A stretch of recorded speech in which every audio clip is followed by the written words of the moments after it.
दोस्तों नमस्कार। बातें साहित्य की चैनल पर आप सभी का एक बार पुनः हार्दिक स्वागत। मित्रों, जयशंकर प्रसाद कृत नाटक चंद्रगुप्त को लेकर आज पुनः हम आपके मध्य उपस्थित हुए हैं। कवि, नाटककार, कथाकार, उपन्यासकार और निबंधकार जयशंकर प्रसाद का जन्म 30 जनवरी 1890 को वाराणसी उत्तर प्रदेश में हुआ। आधुनिक हिंदी साहित्य के इतिहास में इनके कृतित्व का गौरव अक्षुण्ण है। प्रसाद जी एक युग प्रवर्तक लेखक थे, जिन्होंने एक ही साथ कविता, नाटक, कहानी और उपन्यास के क्षेत्र में हिंदी को गौरव करने लायक कृतियों की रचना की। कवि के रूप में वे निराला, पंत, महादेवी वर्मा के साथ छायावाद के चौथे स्तंभ के रूप में प्रतिष्ठित हुए। मित्रों, हिंदी नाट्य साहित्य में प्रसाद जी का आगमन एक महत्वपूर्ण घटना है। प्रसाद से पूर्व भारतेंदु युग में राष्ट्रीय, धार्मिक, ऐतिहासिक तथा पौराणिक नाटकों का प्रचलन था, जिनके शिल्प में प्राचीन संस्कृत नाटकों की छाया ही प्रमुख थी। ऐसे समय में ही भारतेंदु जी का स्वर्गवास हो जाने से हिंदी नाटक का प्रायः अवसान ही होने लगा था। ऐसे ही समय में प्रसाद जी ने अवतीर्ण होकर हिंदी नाटक को नई चेतना और प्राण शक्ति प्रदान की। न केवल उन्होंने युगीन धरातल पर उसके वर्ण विषय को ही बदला, वरन नाट्य शिल्प में भी अपनी समन्वयवादी दृष्टि से परिवर्तन कर एक नए युग को जन्म दिया, जिसे प्रसाद युग कहा जाता है। मित्रों, प्रसाद जी ने अपने जीवन काल में 13 नाटकों की रचना की, जिन्हें विषय वस्तु की दृष्टि से 3 वर्गों में वर्गीकृत किया जा सकता है। पहला है ऐतिहासिक नाटक, जिसके अंतर्गत आते हैं राज्यश्री 1915 है, चंद्रगुप्त 1931 जो कि हमारा आज का वर्ण विषय है, स्कंदगुप्त 1928, कल्याणी 1912, करुणालय 1912, अजातशत्रु 1922। अर्ध ऐतिहासिक नाटकों की बात करें तो जन्मेजय का नागयज्ञ 1926, विशाख 1921, सज्जन 1910-11 और काल्पनिक नाटकों में एक घूंट 1929-30 और कामना 1923-24 में। मित्रों, सन 1931 में प्रकाशित चंद्रगुप्त नाट्य रचना प्रसाद की उत्तम रचनाओं में एक है। यह नाटक 4 अंकों में विभाजित और इतिहास की 3 घटनाएं, सिकंदर का भारत पर आक्रमण, नंदकुल का उन्मूलन और सेल्यूकस की पराजय, इस तर्क के आधार पर विभाजित है। नाटक का प्रारंभ तक्षशिला के गुरुकुल में युवकों के पारस्परिक वार्तालाप से होता है। वेदी, मैत्री, प्रेम और संघर्ष के बीच शुरू हो जाते हैं। सिकंदर का आक्रमण और नंदकुल का विनाश और संघर्ष से संबंधित समस्त पात्रों का प्रवेश प्रथम अंक में दिखाया गया है। नंदकुल के सर्वनाश की योजना को चंद्रगुप्त की सहायता से चाणक्य का बनाना, सीमा प्राप्ति की ओर प्रस्थान, प्रतिपक्षी आंभीक का सिंधु तट पर विरोध, दांड्यायन के आश्रम में दोनों विरोधी वर्गों के लोगों का एकत्र होना, दांड्यायन की प्रशंसा से चंद्रगुप्त का सम्मान दूसरे की दृष्टि में बढ़ जाना, मगध से लेकर गांधार तक की राजनीतिक स्थिति की प्रतिष्ठा प्रथम अंक में दिखाई गई है। पश्चिमोत्तर सीमा प्रांत की राजनीतिक वस्तुस्थिति की स्पष्ट रूपरेखा द्वितीय अंक में देखी जा सकती है। दुराचारी फिलिप्स के चंगुल से कार्नेलिया का उद्धार करके उसका अपना बन जाना, सूझबूझ और अपरिमित शक्ति के आधार पर सिकंदर को नीचा दिखाने में सफलता, विदेशी सेना की यथार्थ स्थिति की जानकारी चाणक्य को मिलना, चंद्रगुप्त को दोनों गणतंत्रों का सेनापति बनाना आदि कई घटनाएं घटती हैं। इसमें भी घायल सिकंदर को जब चंद्रगुप्त प्राणदान देता है, इस स्थल पर उसका व्यक्तित्व निखर उठता है। समस्त कार्य व्यापारों का केंद्र मगध पुनः बनता है। अपने विद्या बुद्धि से चाणक्य चंद्रगुप्त को शक्ति संपन्न बनाकर नंद वंश के उन्मूलन में प्रवृत्त होता है।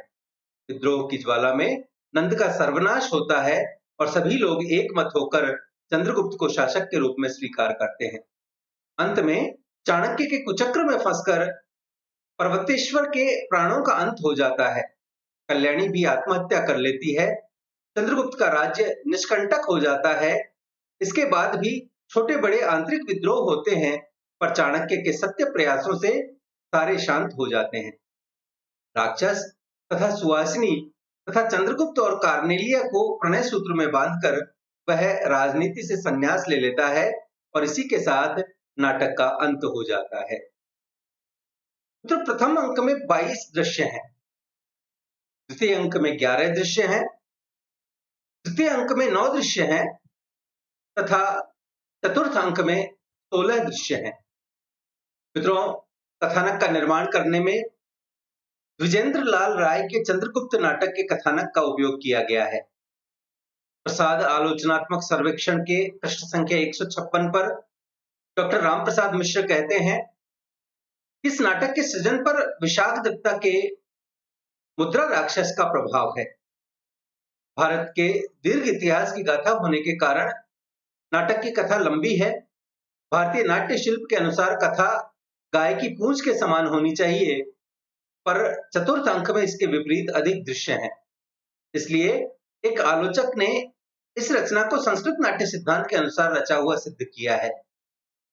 इसमें विदेशियों से भारत के संघर्ष और उस संघर्ष में अंततः भारत की विजय की थीम उठाई गई है। इस दृष्टि से चंद्रगुप्त की कथा वस्तु स्कंदगुप्त से भी उदात्त है। नाटक की मूल कथा के साथ कई उपकथाएं जुड़ी हुई हैं, जैसे सुवासिनी और राक्षस की कथा, सिंहरण और अलका की कथा आदि। डॉक्टर गिरजा सिंह इसकी कई धाराएं मानती हैं।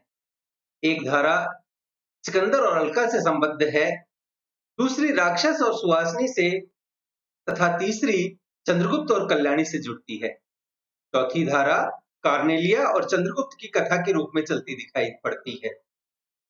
डॉक्टर रामाश्रय रत्नेश के अनुसार पात्रों की नियोजना उलझी हुई है, इसलिए नायक नायिका और प्रतिनायक सभी का निर्णय एक मत से नहीं किया जा सकता।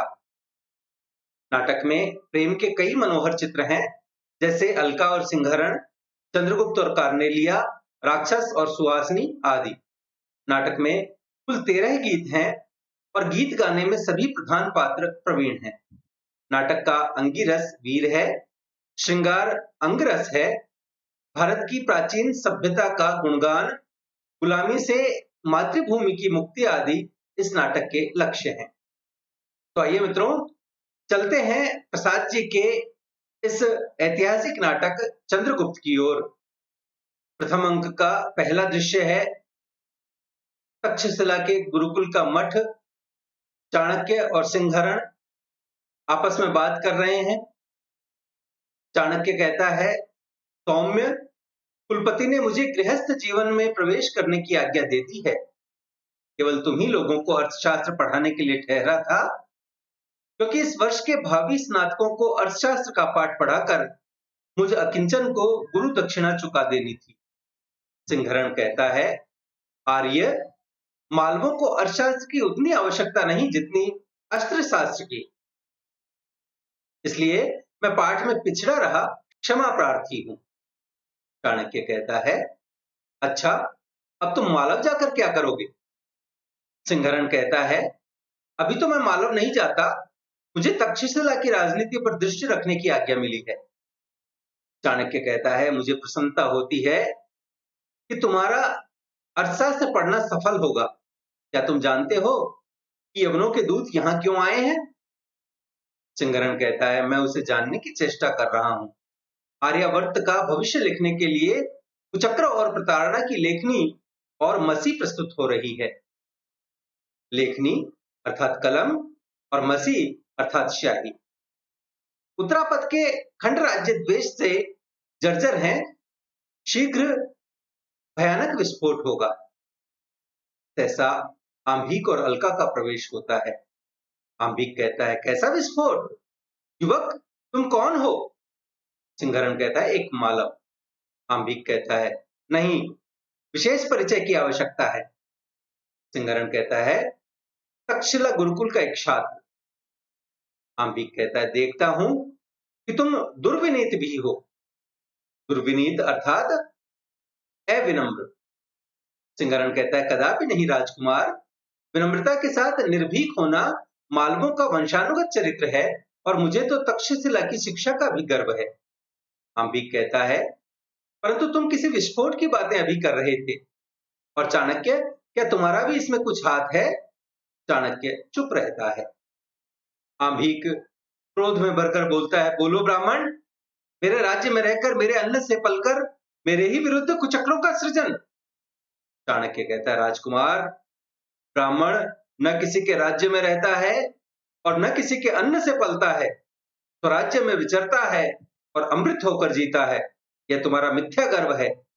ब्राह्मण सब कुछ सामर्थ्य रखने पर भी स्वेच्छा से इन माया स्तूपों को ठुकरा देता है, प्रकृति के कल्याण के लिए अपने ज्ञान का दान देता है। अंबिक कहता है, वह काल्पनिक महत्व मायाजाल है। तुम्हारे प्रत्यक्ष नीच कर्म उन पर पर्दा नहीं डाल सकते। चाणक्य कहता है, तो कैसे होगा अविश्वासी क्षत्रिय? इसी से दस्यु और मलेच्छ साम्राज्य बना रहे हैं और आर्य जाति पतन के कगारे पर खड़ी एक धक्के की राह देख रही है। अंबिक कहता है, और तुम धक्का देने का कुचक्र विद्यार्थियों को सिखा रहे हो। सिंगारण कहता है, विद्यार्थी और कुचक्र? असंभव। यह तो वे ही कर सकते हैं जिनके हाथ में कुछ अधिकार हो, जिनका स्वार्थ समुद्र से भी विशाल और सुमेरु से भी कठोर हो, जो यवनों की मित्रता के लिए स्वयं वाल्मीकि तक। अंबिक बीच में रोक देता है, बस बस दुर्धर्ष युवक, बता तेरा अभिप्राय क्या है? सिंगारण कहता है, कुछ नहीं। अंबिक कहता है, नहीं, बताना होगा, मेरी आज्ञा है। सिंगारण कहता है, गुरुकुल में केवल आचार्य की आज्ञा सिरोधार्य होती है, अन्य आज्ञाएं अवज्ञा के कान से सुनी जाती हैं राजकुमार। अलका कहती है, भाई, इस वन्य निर्झर के समान स्वच्छ और स्वच्छंद हृदय में कितना बलवान वेग है। यह अवज्ञा भी स्पृहणीय है, जाने दो। अंबिक कहता है, चुप रहो अलका, यह ऐसी बात नहीं है जो यूं ही उड़ा दी जाए, इसमें कुछ रहस्य है। चाणक्य चुपचाप मुस्कुराता है। सिंगारण कहता है, हाँ हाँ, रहस्य है। यमन आक्रमणकारियों के पुष्कल स्वर्ण से पुलकित होकर आर्यावर्त की सुख रजनी को शांति निद्रा में उत्तरापथ की अर्गला धीरे से खोल देने का रहस्य है। क्यों राजकुमार? संभवतः तक्षशिलाधीश वाल्मीकि तक इसी रहस्य का उद्घाटन करने गए थे। अंबिक पैर पटक कर कहता है, ओह, ऐसा ही है युवक, तुम बंदी हो। सिंगारण कहता है, कदापि नहीं, मालव कदापि बंदी नहीं हो सकता। अंबिक तलवार खींचता है। चंद्रगुप्त सहसा प्रवेश करके कहता है, ठीक है, प्रत्येक निरपराध आर्य स्वतंत्र है, उसे कोई बंदी नहीं बना सकता। यह क्या राजकुमार, खड्ग को कोष में स्थान नहीं है क्या? सिंगारण व्यंग्य से कहता है, वह तो स्वर्ण से भर गया है। अंबिक कहता है, तो तुम सब कुचक्र में लिप्त हो और इस मालव को तो मेरा अपमान करने का प्रतिफल मृत्यु दंड अवश्य भोगना पड़ेगा। चंद्रगुप्त कहता है, क्यों? क्या वह एक निस्सहाय छात्र तुम्हारे राज्य में शिक्षा पाता है और तुम एक राजकुमार हो, बस इसलिए? अंबिक तलवार चलाता है। चंद्रगुप्त अपनी तलवार पर उसे रोकता है। अंबिक की तलवार छूट जाती है। वह निस्सहाय होकर चंद्रगुप्त के आक्रमण की प्रतीक्षा करता है। बीच में अलका आ जाती है। सिंगारण कहता है, वीर चंद्रगुप्त, बस जाओ राजकुमार, यहां कोई कुचक्र नहीं है, अपने कुचक्रों से अपनी रक्षा स्वयं करो। चाणक्य कहता है, राजकुमारी, मैं गुरुकुल का अधिकारी हूं, मैं आज्ञा देता हूं कि तुम क्रोधाभिभूत कुमार को लिवा जाओ। गुरुकुल में शस्त्रों का प्रयोग शिक्षा के लिए होता है, द्वंद्व युद्ध के लिए नहीं। विश्वास रखना, इस दुर्व्यवहार का समाचार महाराज के कानों तक न पहुंचेगा। अलका कहती है, ऐसा ही हो, चलो भाई। क्षुब्ध अंबिक उसके साथ जाता है। चाणक्य चंद्रगुप्त से कहता है, तुम्हारा पाठ समाप्त हो चुका है और आज का यह कांड असाधारण है। मेरी सम्मति है कि तुम शीघ्र तक्षशिला का परित्याग कर दो और सिंगारण तुम भी। चंद्रगुप्त कहता है, आर्य, हम मागध हैं और यह मालव। अच्छा होता कि यहीं गुरुकुल में हम लोग शस्त्र की परीक्षा भी देते। चाणक्य कहता है, क्या यह मेरी शिक्षा है? बालकों की चपलता दिखलाने का यह स्थल नहीं है। तुम लोगों को समय पर शस्त्र का प्रयोग करना पड़ेगा, परंतु अकारण रक्तपात नीति विरुद्ध है। चंद्रगुप्त कहता है, आर्य, संसार भर की नीति और शिक्षा का अर्थ मैंने यही समझा है कि आत्मसम्मान के लिए मर मिटना ही दिव्य जीवन है। सिंहरण मेरा आत्मीय है, मित्र है, उसका मान मेरा ही है। चाणक्य कहता है, देखूंगा कि इस आत्मसम्मान की भविष्य परीक्षा में तुम कहां तक उत्तीर्ण होते हो। सिंहरण कहता है, आपके आशीर्वाद से हम लोग अवश्य सफल होंगे। चाणक्य कहता है, तुम मालव हो और यह मागध, यही तुम्हारे मान का अवसान है ना? परंतु आत्मसम्मान इतने ही से संतुष्ट नहीं होगा। मालव और मागध को भूलकर जब तुम आर्यावर्त का नाम लोगे तभी वह मिलेगा। क्या तुम नहीं देखते हो कि आगामी दिवसों में आर्यावर्त के सब स्वतंत्र राष्ट्र एक के अनंतर दूसरे विदेशी विजेता से पद दलित होंगे। आज जिस व्यंग्य को लेकर इतनी घटना हो गई है, वह बात भावी गांधार नरेश आंबिक के हृदय में शल्य के समान चुभ गई है, अर्थात कांटे के समान चुभ गई है। पंचनद नरेश पर्वतेश्वर के विरोध के कारण यह क्षुद्र हृदय आंभिक यवनों का स्वागत करेगा और आर्यावर्त का सर्वनाश होगा। पंचनद नरेश अर्थात पंजाब के राजा। चंद्रगुप्त कहता है, गुरुदेव, विश्वास रखिए, यह सब कुछ नहीं होने पाएगा। यह चंद्रगुप्त आपके चरणों की शपथ पूर्वक प्रतिज्ञा करता है कि यवन यहां कुछ न कर सकेंगे। चाणक्य कहता है, साधु, तुम्हारी प्रतिज्ञा अचल हो, परंतु इसके लिए पहले तुम मगध जाकर साधन संपन्न बनो। यहां समय बिताने का प्रयोजन नहीं। मैं भी पंचनद नरेश से मिलता हुआ मगध आऊंगा, और सिंहरण, तुम भी सावधान। सिंहरण कहता है, आर्य, आपका आशीर्वाद ही मेरा रक्षक है। चंद्रगुप्त और चाणक्य का प्रस्थान होता है। सिंहरण कहता है, एक अग्निमय गंधक का स्रोत आर्यावर्त के लौह अस्त्रागार में घुसकर विस्फोट करेगा। चंचला रणलक्ष्मी इंद्रधनुष से विजयमाला हाथ में लिए उस सुंदर नील लोहित प्रलय जलद में विचरण करेगी और वीर हृदय मयूर से नाचेंगे।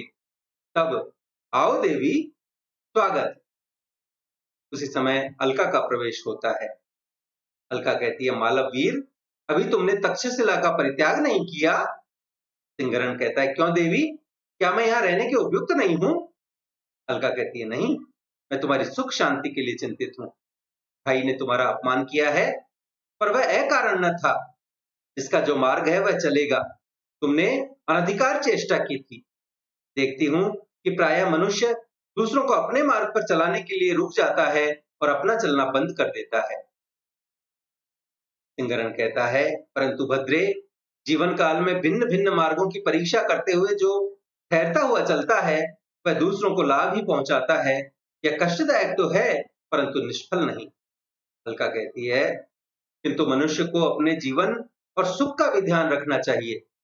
सिंहरण कहता है, मानव कब दानव से भी दुर्दांत, पशु से भी बर्बर और पत्थर से भी कठोर, करुणा के लिए निरवकाश हृदय वाला हो जाएगा, नहीं जाना जा सकता। अतीत सुखों के लिए सोच क्यों, अनागत भविष्य के लिए भय क्यों, और वर्तमान को मैं अपने अनुकूल बना ही लूंगा, फिर चिंता किस बात की। अलका कहती है, मालव, तुम्हारे देश के लिए तुम्हारा जीवन अमूल्य है और वही यहाँ आपत्ति में है। सिंहरण कहता है, राजकुमारी, इस अनुकंपा के लिए कृतज्ञ हुआ, परंतु मेरा देश मालव ही नहीं, गांधार भी है। यही क्या, समग्र आर्यावर्त है। इसलिए मैं, अलका आश्चर्य से कहती है, क्या कहते हो? सिंहरण कहता है, गांधार आर्यावर्त से भिन्न नहीं है, इसीलिए उसके पतन को मैं अपना अपमान समझता हूं। अलका निश्वास लेकर कहती है, इसका मैं अनुभव कर रही हूं, परंतु जिस देश में ऐसे वीर युवक हों, उसका पतन असंभव है। मालव वीर, तुम्हारे मनोबल में स्वतंत्रता है और तुम्हारी दृढ़ भुजाओं में आर्यावर्त के रक्षण की शक्ति है। तुम्हें सुरक्षित रहना ही चाहिए। मैं भी आर्यावर्त की बालिका हूं। तुमसे अनुरोध करती हूं कि तुम शीघ्र गांधार छोड़ दो। मैं आंभिक को शक्ति भर पतन से रोकूंगी, परंतु उसके न मानने पर तुम्हारी आवश्यकता होगी। जाओ वीर। सिंहरण कहता है, अच्छा राजकुमारी, तुम्हारे स्नेहानुरोध से मैं जाने के लिए बाध्य हो रहा हूँ। शीघ्र ही चला जाऊंगा देवी, किंतु यदि किसी प्रकार सिंधु की प्रखर धारा को यमन सेना न पार कर सकती। अलका कहती है, मैं चेष्टा करूंगी वीर। तुम्हारा नाम? सिंहरण कहता है, मालवगण के राष्ट्रपति का पुत्र सिंहरण। अलका कहती है, अच्छा फिर कभी। दोनों एक दूसरे को देखते हुए प्रस्थान करते हैं। यहाँ नाटक के प्रथम अंक का प्रथम दृश्य समाप्त होता है। द्वितीय दृश्य मगध सम्राट के विलास कानन का है। विलासी युवक और युवतियों के दल का विहार यहाँ पर होता है। नंद का प्रवेश होता है। नंद कहता है, आज बसंत उत्सव है क्या? एक युवक कहता है, जय हो देव, आपकी आज्ञा से कुसुमपुर के नागरिकों ने आयोजन किया है। नंद कहता है, परंतु मदिरा का तो तुम्हारे समाज में अभाव है, फिर आमोद कैसा? एक युवती से कहता है, देखो देखो, तुम सुंदरी हो, परंतु तुम्हारी यौवन का विभ्रम अभी संकोच की अर्गला से जकड़ा हुआ है। तुम्हारी आंखों में काम का सुकुमार संकेत नहीं, अनुराग की लाली नहीं, फिर कैसा प्रमोद? एक युवती कहती है, हम लोग तो निमंत्रित नागरिक हैं देव, इसका दायित्व तो निमंत्रण देने वाले पर है। नंद कहता है, वाह, ये अच्छा उलाहना रहा। अपने अनुचर से कहता है, मूर्ख, अभी और कुछ सुनवाएगा? तू नहीं जानता कि मैं ब्रह्मास्त्र से अधिक इन सुंदरियों के कुटिल कटाक्षों से डरता हूं? ले आ, शीघ्र ले आ। नागरिकों पर तो मैं राज्य करता हूं, परंतु मेरी मगध की नागरिकाओं का शासन मेरे ऊपर है। श्रीमती, सबसे कह दो, नागरिक नंद कुसुमपुर के कमनीय कुसुमों से अपराध के लिए क्षमा मांगता है और आज के दिन वह तुम लोगों का कृतज्ञ सहचर मात्र है। अनुचर लोग प्रत्येक कुंजों में मदिरा, कलश और चंपक पहुंचाते हैं। राक्षस और सुवासिनी का प्रवेश होता है। पीछे पीछे कुछ नागरिक भी आते हैं। राक्षस कहता है, सुवासिनी, एक पात्र और, चलो इस कुंज में। सुवासिनी कहती है, नहीं, अब मैं ना संभाल सकूंगी। राक्षस कहता है, फिर इन लोगों से कैसे पीछा छूटेगा? सुवासिनी कहती है, मेरी एक इच्छा है। एक नागरिक कहता है, क्या इच्छा है सुवासिनी? हम लोग अनुचर हैं, केवल एक सुंदर आलाप की, एक कोमल मूर्छना की लालसा है। सुवासिनी कहती है, अच्छा तो अभिनय के साथ। सब उल्लास से कहते हैं, सुंदरियों की रानी सुवासिनी की जय। सुवासिनी कहती है, परंतु राक्षस को कच का अभिनय करना पड़ेगा। एक नागरिक कहता है, और तुम देवयानी, क्यों? यही ना, राक्षस सचमुच राक्षस होगा यदि इसमें आनाकानी करे तो। चलो राक्षस। दूसरा कहता है, नहीं मूर्ख, आर्य राक्षस कह। इतने बड़े कला कुशल विद्वान को किस प्रकार संबोधित करना चाहिए, तू इतना भी नहीं जानता? आर्य राक्षस, इन नागरिकों की प्रार्थना से इस कष्ट को स्वीकार कीजिए। राक्षस उपयुक्त स्थान ग्रहण करता है, कुछ मूक अभिनय, फिर उसके बाद सुवासिनी का भाव सहित गान होता है। तुम कनक किरण के अंतराल में लुक छिप कर चलते हो क्यों? नतमस्तक गर्भ वहन करते, यौवन के घन रस कंढरते, हे लाज भरे सौंदर्य, बता दो मौन बने रहते हो क्यों? अधरों के मधुर कगारों में, कलकल ध्वनि की कुंजारों में, मधुसरिता सी ये हंसी तरल अपनी पीते रहते हो क्यों? बेला विभ्रम की बीत चली, रजनीगंधा की कली खिली, अब सांध्य मलय आकुलित दुकुल, कलित हो यो छिपते हो क्यों? साधु साधु की ध्वनि होती है। नंद कहता है, उस अभिनेत्री को यहाँ बुलाओ। सुहासिनी नंद के समीप आकर प्रणत होती है, अर्थात झुकती है, प्रणाम करती है। नंद कहता है, तुम्हारा अभिनय तो अभिनय नहीं हुआ। नागरिक कहते हैं, अभी तो वास्तविक घटना जैसी देखने में आवे वैसी ही। नंद कहता है, तुम बड़े कुशल हो, ठीक कहा। सुहासिनी कहती है, तो मुझे दंड मिले, आज्ञा कीजिए देव। नंद कहता है, मेरे साथ एक पात्र। सुहासिनी कहती है, परंतु देव, एक बड़ी भूल होगी। नंद कहता है, वह क्या? सुहासिनी कहती है, आर्य राक्षस का अभिनय पूर्ण गान नहीं हुआ। नंद कहता है, राक्षस? नागरिक कहता है, यही है देव। राक्षस आकर प्रणाम करता है। नंद कहता है वसंतोत्सव की रानी की आज्ञा से तुम्हें गाना होगा। राक्षस कहता है उसका मूल्य होगा एक पात्र कादम। सुहासिनी पात्र भर कर देती है। सुहासिनी मान का मूक अभिनय करती है। राक्षस सुहासिनी के सम्मुख अभिनय सहित गाता है। निकल मत बाहर दुर्लभ आह, लगेगा तुझे हंसी का शीत, शरद नीरद माला के बीच, तड़प ले चपला सी भयभीत। पड़ रहे पावन प्रेम फुहार, जलन कुछ कुछ है मीठी पीर, संभाले चल कितनी है दूर, प्रलय तक व्याकुल हो न आधार। अश्रुमय सुंदर विरह निशीथ, भरे तारे न ढुलकते आह, न उफना दे आंसू है भरे, इन्हीं आंखों में उनकी चाह। काकली सी बनने की तुम्हें लगन लग जाए न हे भगवान, पपीहा कापी सुनता कभी, अरे कोकिल की देख दशा न। है पास सांस की राह, चले आना जाना चुपचाप, अरे छाया बन छू मत उसे, भरा है तुझमें भीषण ताप। हिलाकर धड़कन से अविनीत, जगा मत सोया है सुकुमार, देखता है स्मृतियों का स्वप्न, हृदय पर मत कर अत्याचार। कई नागरिक कहते हैं स्वर्गीय अमात्य वक्रनाश के कुल की जय। नंद कहता है क्या कहा? वक्रनाश का कुल? हाँ देव, आर्य राक्षस उन्हीं के भ्रातुष्पुत्र हैं। नंद कहता राक्षस, आज से तुम मेरे अमात्य वर्ग में नियुक्त हुए। अमात्य वर्ग अर्थात मंत्री समूह। तुम तो कुसुमपुर के एक रत्न हो। उसे माला पहनाता है और शस्त्र देता है। सभी सम्राट की जय जयकार करते हैं। सम्राट की जय हो, अमात्य राक्षस की जय हो। नंद कहता और सुहासिनी, तुम मेरी अभिनयशाला की रानी।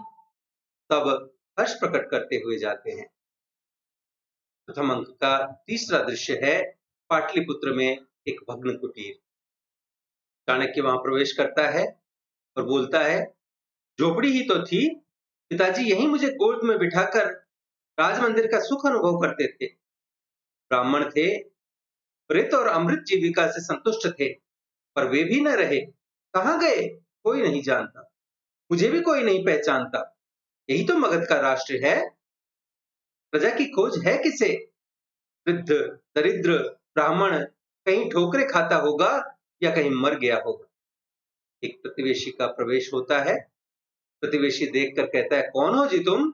इधर के घरों को बड़ी देर से क्या घूर रहे हो? चाणक्य कहता है ये घर हैं जिन्हें पशु की खोह कहने में भी संकोच होता है। यहाँ कोई स्वर्ण रत्नों का ढेर नहीं जो लूटने का भय हो। प्रतिवेशी कहता है युवक, क्या तुम किसी को खोज रहे हो? चाणक्य कहता है हाँ, खोज रहा हूं, यहीं झोपड़ी में रहने वाले वृद्ध ब्राह्मण चणक को। आजकल वे कहाँ है बता सकते हो?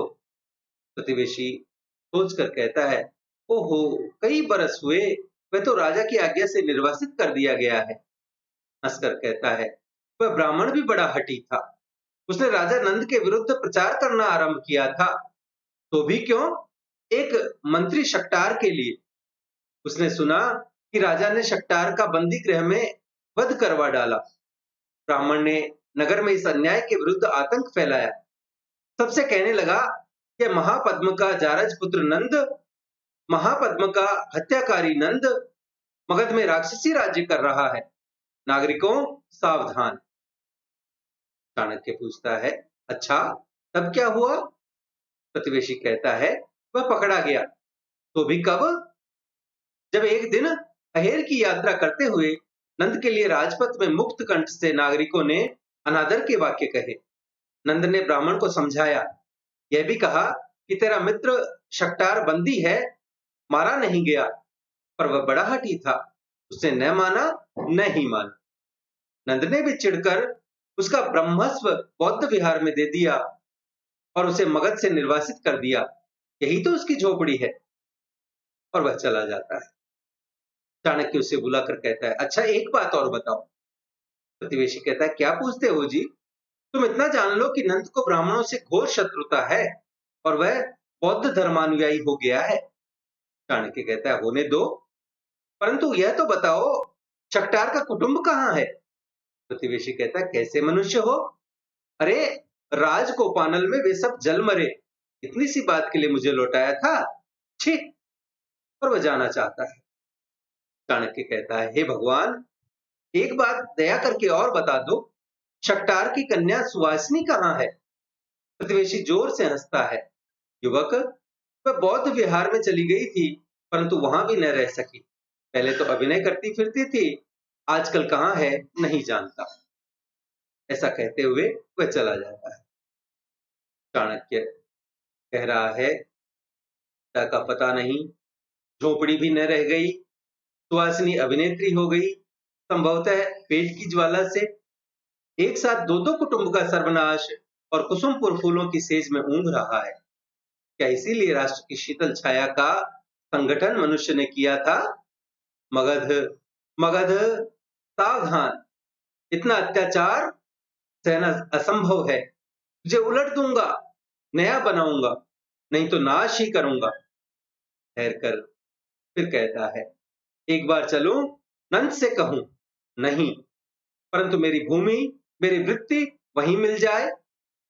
मैं शस्त्र व्यवसायी न रहूंगा, मैं कृषक बनूंगा। मुझे राष्ट्र की भलाई बुराई से क्या? तो चलूं? और देखकर कहता है, ये एक लकड़ी का स्तंभ अभी उस झोपड़ी का खड़ा है। इसके साथ मेरे बाल्यकाल की सैकड़ों भावरियां लिपटी हुई हैं, जिन पर मेरी धवल मधुर हंसी का आवरण चढ़ा रहता था। शैशव की स्निग्ध स्मृति।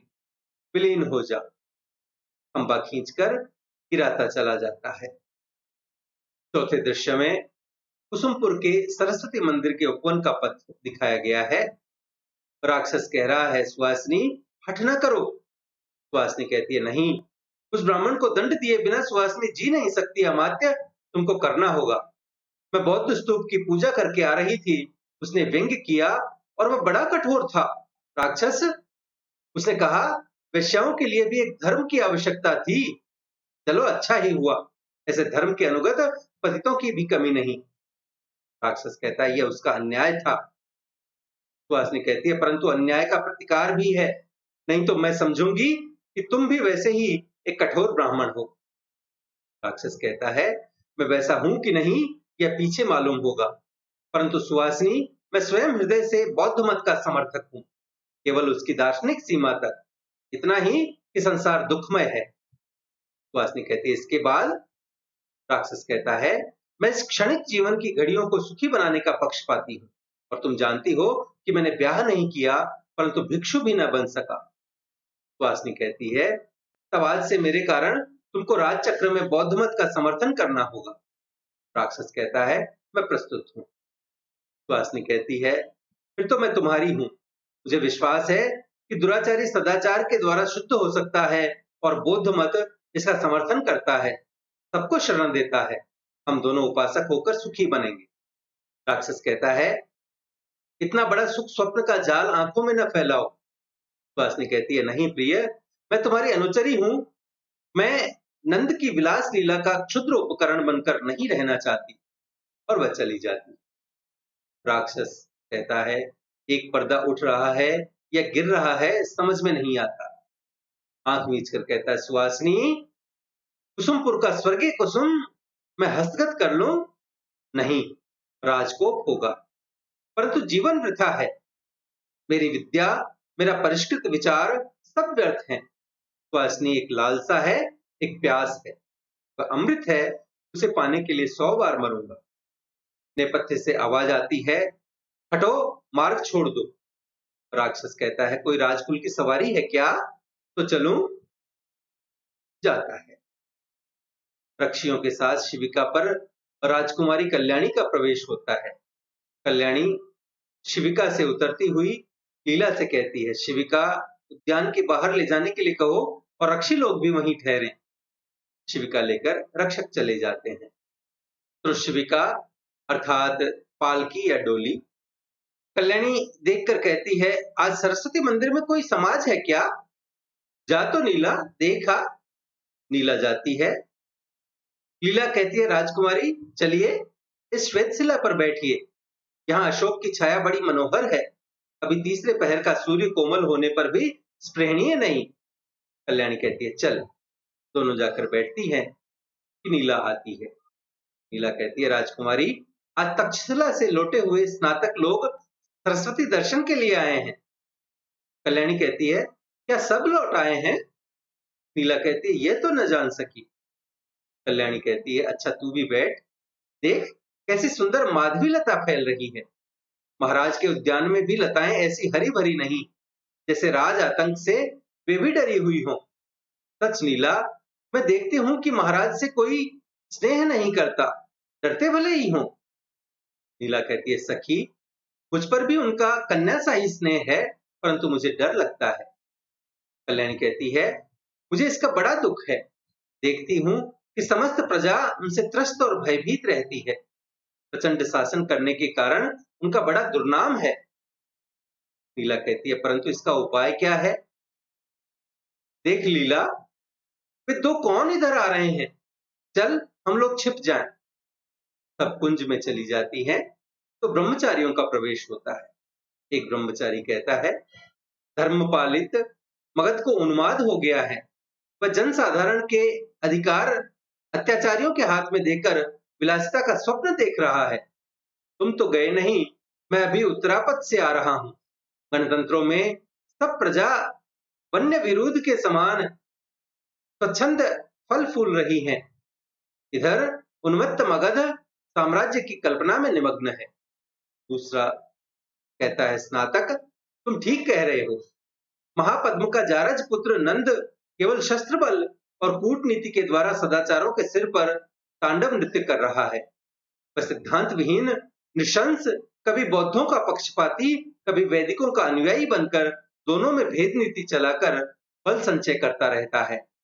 मूर्ख जनता धर्म की ओट में नचाई जा रही है। परंतु तुम देश विदेश देख कर आए हो। आज मेरे घर पर तुम्हारा निमंत्रण है, वहां सबको तुम्हारी यात्रा का विवरण सुनने का अवसर मिलेगा। पहला कहता है, चलो। दोनों जाते हैं और कल्याणी बाहर आती है। कल्याणी कहती है, सुनकर हृदय की गति रुकने लगती है। इतना कदर्थित राजपद, जिसे साधारण नागरिक भी घृणा की दृष्टि से देखता है, कितने मूल्य का है लीला? नेपथ्य से आवाज आती है, भागो भागो, ये राजा का अहेरी चीता पिंजड़े से निकल भागा है, भागो भागो। तीनों डरती हुई कुंज में छिपने लगती है। चीता आता है, दूर से तीर आकर उसका सिर भेद कर निकल जाता है। धनुष लिए हुए चंद्रगुप्त का प्रवेश होता है। चंद्रगुप्त कहता है, कौन है यहाँ? इधर से स्त्रियों का क्रंदन सुनाई पड़ा था। देखकर कहता है, अरे यहाँ तो 3 सुकुमारियां हैं। भद्रे, पशु ने कुछ चोट तो नहीं पहुंचाया? लीला कहती है, साधु वीर, राजकुमारी की प्राण रक्षा के लिए तुम्हें अवश्य पुरस्कार मिलेगा। चंद्रगुप्त कहता है, कौन राजकुमारी? कल्याणी देवी? लीला कहती है, हाँ यही न है। भय से मुख विवर्ण हो गया है। चंद्रगुप्त कहता है, राजकुमारी, मौर्य सेनापति का पुत्र चंद्रगुप्त प्रणाम करता है। कल्याणी स्वस्थ होकर सलज्ज कहती है, नमस्कार चंद्रगुप्त, मैं कृतज्ञ हुई। तुम भी स्नातक होकर लौटे हो? चंद्रगुप्त कहता है, हाँ देवी, तक्षशिला में 5 वर्ष रहने के कारण यहाँ के लोगों को पहचानने में विलंब होता है। जिन्हें किशोर छोड़कर गया था, अब वे तरुण दिखाई पड़ते हैं। मैं अपने कई बाल सहचरों को भी न पहचान सका। कल्याणी कहती है, परंतु मुझे आशा थी कि तुम मुझे न भूल पाओगे। चंद्रगुप्त कहता है, देवी, यह अनुचर सेवा के उपयुक्त अवसर पर ही पहुंचा। चलिए शिविका तक पहुंचा दो। सब जाते हैं। 5वें दृश्य का प्रारंभ होता है। मगध में नंद की राजसभा का दृश्य है। राक्षस और सभासदों के साथ नंद वहां बैठा हुआ है, आपस में विचार विमर्श कर रहे हैं। नंद कहता है, हाँ तब? राक्षस कहता है, दूत लौट आए और उन्होंने कहा है कि पंचनद नरेश को यह संबंध स्वीकार नहीं। नंद कहता है, क्यों? राक्षस कहता है, प्राच्य देश के बौद्ध और शूद्र राजा की कन्या से वे परिणय नहीं कर सकते। नंद कहता है, इतना गर्व? राक्षस कहता है, ये उसका गर्व नहीं, ये धर्म का दंभ है, व्यंग है। मैं इसका फल चखा दूंगा। मगध जैसे शक्तिशाली राष्ट्र का अपमान करके कोई यूं ही नहीं बच जाएगा। ब्राह्मणों का यह है। तभी प्रतिहार का प्रवेश होता है। प्रतिहार कहता है, जय हो देव, मगध से शिक्षा के लिए गए हुए तक्षशिला के स्नातक आए हैं। नंद कहता है, लिवा लाओ। तो वारिक का प्रस्थान होता है। चंद्रगुप्त के साथ कई स्नातकों का प्रवेश होता है। स्नातक राजा की जय जयकार करते हुए कहते हैं, राजाधिराज की जय हो। नंद कहता है, स्वागत। अमात्य, वररुचि अभी नहीं आए, देखो तो। प्रतिहारी का प्रस्थान होता है और वररुचि के साथ प्रवेश होता है। वररुचि कहता है, जय हो देव, मैं स्वयं आ रहा था। नंद कहता है, तक्षशिला से लौटे हुए स्नातकों की परीक्षा लीजिए। वररुचि कहता है, राजाधिराज, जिस गुरुकुल में मैं स्वयं परीक्षा लेकर स्नातक हुआ हूं, उसके प्रमाण की भी पुनः परीक्षा अपने गुरुजनों के प्रति अपमान करना है। नंद कहता है, किंतु राजकोष का रुपया व्यर्थ ही स्नातकों को भेजने में लगता है, या इसका सदुपयोग होता है, इसका निर्णय कैसे हो? राक्षस कहता है, केवल सद्धर्म की शिक्षा ही मनुष्यों के लिए पर्याप्त है, और वह तो मगध में ही मिल सकती है। चाणक्य का सहसा प्रवेश होता है। त्रस्त दोबारिक पीछे पीछे आता है। चाणक्य कहता है, परंतु बौद्ध धर्म की शिक्षा मानव व्यवहार के लिए पूर्ण नहीं हो सकती, भले ही वह संघ विहार में रहने वालों के लिए उपयुक्त हो। नंद कहता है, तुम अनाधिकार चर्चा करने वाले कौन हो जी? चाणक्य कहता है, तक्षशिला से लौटा हुआ एक स्नातक ब्राह्मण। नंद कहता है, ब्राह्मण? ब्राह्मण? जिधर देखो कृत्या के समान इनकी शक्ति ज्वाला धधक रही। चाणक्य कहता है, नहीं महाराज, ज्वाला कहां, भस्माव गुंठित अंगारे रह गए हैं। भस्माव गुंठित अर्थात भस्म से लिपटे हुए, अर्थात राख में दबे हुए। राक्षस कहता है, तब भी इतना ताप? चाणक्य कहता है, वह तो रहेगा ही। जिस दिन उसका अंत होगा, उसी दिन आर्यावर्त का ध्वंस होगा। यदि अमात्य ने ब्राह्मण नाश करने का विचार किया हो, तो जन्मभूमि की भलाई के लिए उसका त्याग कर दे, क्योंकि राष्ट्र का शुभ चिंतन केवल ब्राह्मण ही कर सकते हैं। एक जीव की हत्या से डरने वाले तपस्वी बौद्ध सिर पर मंडराने वाली विपत्तियों से, रक्त समुद्र की आंधियों से आर्यावर्त की रक्षा करने में असमर्थ प्रमाणित होंगे। नंद कहता है, ब्राह्मण, तुम बोलना नहीं जानते हो तो चुप रहना सीखो। चाणक्य कहता है, महाराज, उसे सीखने के लिए मैं तक्षशिला गया था, और मगध का सिर ऊंचा करके उसी गुरुकुल में मैंने अध्यापन का कार्य भी किया है। इसलिए मेरा हृदय यह नहीं मान सकता कि मैं मूर्ख हूं। नंद कहता है, तुम चुप रहो। चाणक्य कहता है, एक बात कहकर महाराज। राक्षस कहता है, क्या? चाणक्य कहता है, यवनों की विकट वाहिनी निषद पर्वतमाला तक पहुंच गई है। तक्षशिलाधीश की भी उसमें अभिसंधि है। संभवतः समस्त आर्यावर्त का पादाक्रांत होगा। उत्तरापथ में बहुत से छोटे छोटे गणतंत्र हैं। वे उस सम्मिलित पारसिक यवन बल को रोकने में असमर्थ होंगे। अकेले पर्वतेश्वर ने साहस किया है, इसीलिए मगध को पर्वतेश्वर की सहायता करनी चाहिए। कल्याणी प्रवेश करती है और कहती है, पिताजी, मैं पर्वतेश्वर की गर्व की परीक्षा लूंगी। मैं वृषल कन्या हूं, उस क्षत्रिय को यह सिखा दूंगी कि राजकन्या कल्याणी किसी क्षत्राणी से कम नहीं। सेनापति को आज्ञा दीजिए कि आसन्न गांधार युद्ध में मगध की एक सेना अवश्य जाए, और मैं स्वयं उसका संचालन करूंगी। पराजित पर्वतेश्वर को सहायता देकर उसे नीचा दिखाऊंगी। नंद हंसता है। राक्षस कहता है, राजकुमारी, राजनीति महलों में नहीं रहती, इसे हम लोगों के लिए छोड़ देना चाहिए। उद्धत पर्वतेश्वर अपने गर्व का फल भोगे, और ब्राह्मण चाणक्य परीक्षा देकर ही कोई साम्राज्य नीति समझ लेने का अधिकारी नहीं हो जाता। चाणक्य कहता है, सच है बौद्ध अमात्य, परंतु यमन आक्रमणकारी बौद्ध और ब्राह्मण का भेद न रखेंगे। नंद कहता है, वाचाल ब्राह्मण, तुम अभी चले जाओ, नहीं तो प्रतिहार तुम्हें धक्के देकर निकाल देंगे। चाणक्य कहता है, राजा धीराज, मैं जानता हूं कि प्रमाद से मनुष्य कठोर सत्य का भी अनुभव नहीं करता, इसीलिए मैंने प्रार्थना नहीं की। अपने अपहृत ब्रह्मस्व के लिए मैंने भिक्षा नहीं मांगी। क्यों? जानता था कि वह मुझे ब्राह्मण होने के कारण न मिलेगी, परंतु जब राष्ट्र के लिए। राक्षस कहता है, चुप रहो, तुम चाणक्य के पुत्र हो ना, तुम्हारे पिता भी ऐसे ही हठी थे। नंद कहता है, क्या? उसी विद्रोही ब्राह्मण की संतान? निकालो इसे अभी यहां से। प्रतिहारी आगे बढ़ता है। चंद्रगुप्त सामने आकर उसे रोकता है। चंद्रगुप्त कहता है, सम्राट, मैं प्रार्थना करता हूं कि गुरुदेव का अपमान न किया जाए। मैं भी उत्तरापथ से आ रहा हूं। आर्य चाणक्य ने जो कुछ कहा है वह साम्राज्य के हित की बात है, उस पर विचार किया जाए। नंद कहता है, कौन? सेनापति मौर्य का कुमार चंद्रगुप्त। चंद्रगुप्त कहता है, हाँ देव, मैं युद्ध नीति सीखने के लिए ही तक्षशिला भेजा गया था। मैंने अपनी आंखों गांधार का उपप्लव देखा है। मुझे गुरुदेव के मत में पूर्ण विश्वास है। यह आगंतुक आपत्ति पंचनद प्रदेश तक ही न रह जाएगी। नंद कहता है, अबोध युवक, तो क्या इसीलिए अपमानित होने पर भी मैं पर्वतेश्वर की सहायता करूं? असंभव है। तुम राजाज्ञाओं में बाधा न देकर शिष्टता सीखो। प्रतिहारी, निकालो इस ब्राह्मण को। यह बड़ा ही कुचक्री मालूम पड़ता है। चंद्रगुप्त कहता है, राजा धीराज, ऐसा करके आप एक भारी अन्याय करेंगे और मगध के शुभ चिंतकों को शत्रु बनाएंगे। राजकुमारी कहती है, पिताजी, चंद्रगुप्त पर ही दया कीजिए, एक बात उसकी भी मान लीजिए। नंद कहता है, चुप रहो, ऐसे उद्दंड को मैं कभी नहीं क्षमा करता। और सुनो चंद्रगुप्त, तुम भी यदि इच्छा हो तो इसी ब्राह्मण के साथ जा सकते हो। अब कभी मगध में मुंह न दिखाना। प्रतिहारी दोनों को निकालना चाहता है।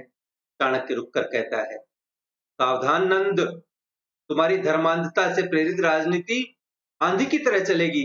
उसमें नंद वंश समूल उखड़ेगा। नियति सुंदरी के भवों में बल पड़ने लगा है। समय आ गया है कि शूद्र राज सिंहासन से हटाए जाएं और सच्चे क्षत्रिय मूर्धाभिषिक्त हों। नंद कहता है, यह समझकर कि ब्राह्मण अवध्य है, तू मुझे भय दिखलाता है। प्रतिहार, इसकी शिखा पकड़कर इसे बाहर करो। प्रतिहार इसकी शिखा पकड़कर घसीटता है। वह निस्संक और दृढ़ता से कहता है, खींच ले ब्राह्मण की शिखा। शूद्र के अन्न से पले हुए कुत्ते, खींच ले। परंतु यह शिखा नंदकुल की काल सर्पिणी है। वह तब तक न बंधन में होगी जब तक नंदकुल निशेष न होगा। नंद कहता है, इसे बंदी करो।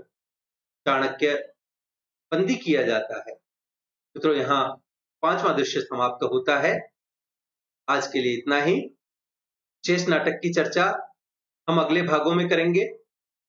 यदि आपको हमारा यह प्रयास अच्छा लगा हो तो कृपया वीडियो को लाइक करें, अपने मित्रों के साथ साझा करें। पीडीएफ तथा अन्य सहायता के लिए हमसे टेलीग्राम पर जुड़ें। यदि चैनल को अभी तक भी आप सब्सक्राइब नहीं कर पाए हैं तो कृपया सब्सक्राइब करें और बेल आइकन दबाकर भविष्य के सभी वीडियोस की सूचना अपने तक सबसे पहले पहुंचाएं। और देखते रहें बातें साहित्य की। धन्यवाद।